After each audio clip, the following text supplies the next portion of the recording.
Red green online present. Awami লীগের চ্যাপ্টারটা আমরা ক্লোজ করছি। ভবিষ্যতের উত্থানের যে কোনো সম্ভাবনাকে আমরা একদম নাই করে দিব। একজন স্বাস্থ্যমন্ত্রী আছে বাংলাদেশে, চিনেন ওনাকে? উনি ডক্টর মোহাম্মদ ইউনূসের ভাই ব্রাদার কোথায় আসছে। ডক্টর মোহাম্মদ ইউনূসের স্বজনপ্রীতির সবচেয়ে বড় এক্সাম্পল হচ্ছে স্বাস্থ্য উপদেষ্টা। সবসময় বলে আসছি, এই স্বাস্থ্য উপদেষ্টা এটার কোনো প্রয়োজন নাই। আপনারা দেখছেন ওনার কোন ধরনের অ্যাক্টিভিটি? উনি যে বেতনটা নেয় এই বেতনটা হারাম হবে না। উনি স্বাস্থ্য ব্যবস্থা বুঝে না, উনি চিকিৎসা বুঝে না, উনি ইনস্ট্রুমেন্টাল, ওনার কোনো নলেজ নাই। ওনার একমাত্র যোগ্যতা উনি গ্রামীণ ব্যাংকে ছিল এবং ডক্টর মোহাম্মদ ইউনূসের উনি হচ্ছে খুব কাছের মানুষ।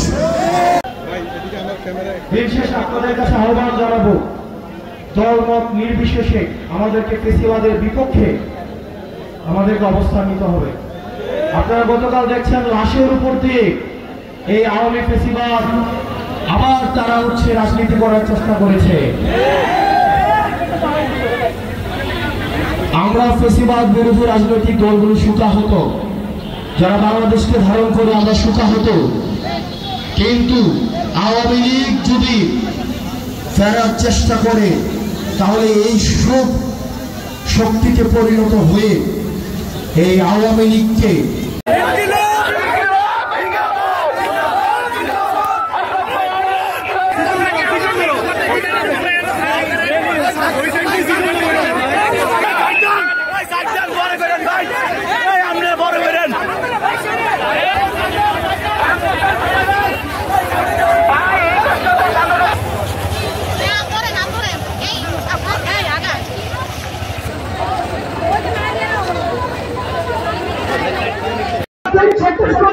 আকর্ষণ করে বলছি, স্বেচ্ছাসেবকের দৃষ্টি আকর্ষণ করে বলছি, মিডিয়ার কর্মীদেরকে এই জায়গাটা ছেড়ে দিন।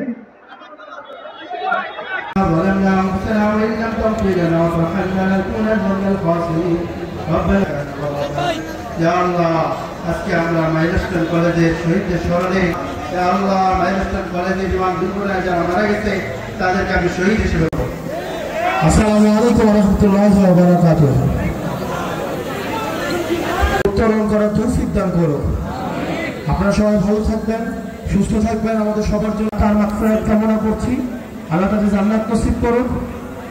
আহত একজন স্বাস্থ্যমন্ত্রী আছে বাংলাদেশে, চিনেন ওনাকে? সন্তানদেরকে ফিরিয়ে দেওয়ার মতো সামর্থ্য এই পৃথিবীতে আর কারো নেই। কিন্তু এখানে যে বিএনপি রয়েছে, জামাত রয়েছে। এই বিশেষ প্রতিবেদনটি যদি আপনাদের ভালো লেগে থাকে অথবা উপকৃত হন তাহলে অবশ্যই এই চ্যানেলটি সাবস্ক্রাইব করুন এবং লাইক, কমেন্ট ও শেয়ার করে রেড গ্রিন অনলাইনের সাথেই থাকুন। Thanks to everyone. Red green online.